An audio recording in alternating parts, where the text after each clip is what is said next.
And when it comes down to Stephen King, I believe you said that at one point you know you don't want it to have conversation with him before the movie because you don't want it to get too much influence. Is that right? Or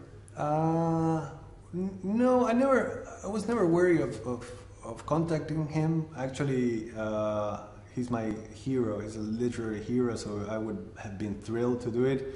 It was more like, you know, I was a bit like embarrassed of of talking to him and talking to him about the changes that I would do in his movie. So I'm glad that it was like that, and he respected you know, the filmmaker and didn't interfere in the production, but only because I know that he's very open to adaptations, and he has, like, you know, a history of adaptations made on his work, and he basically embraces adaptations as a different media, and he understands more than anyone that it's a different animal. But again, it was like, you know, it was a thrill to adapt his work, and finally came the point where he saw it and reacted very positively to it.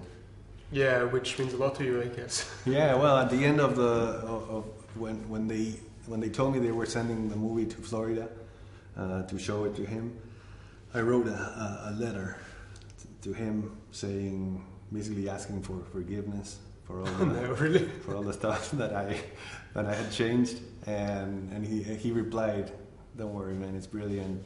I approve all the changes." That's awesome. Yeah. It was, yeah. Since the kids are not only dealing with Pennywise, they also have private stuff that is bad in the family, and with Henry, of course. What was your worst high school experience?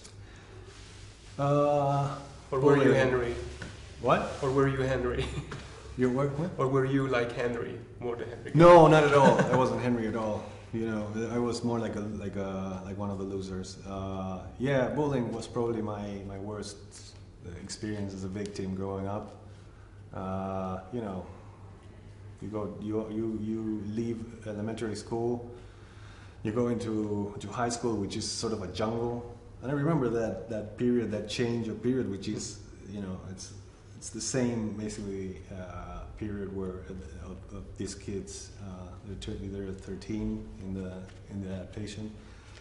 Yeah, and you're thrown into a jungle where you have to confront like monsters, like 18-year-old mean people, and nobody protects you there.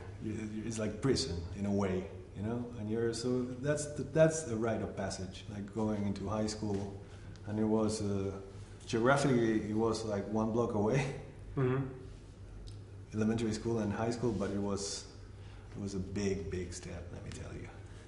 But you never had a stone fight with them? Stone fight, never. Never ever? No, but it was like verbal abuse, there was a lot of that.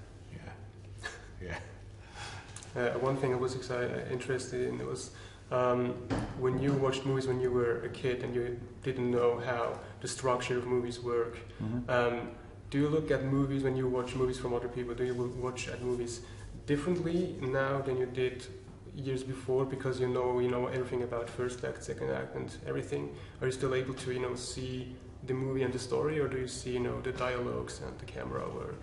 It depends all the time. It depends. If it depends on the movie. Sometimes the storytelling is transparent and fluid.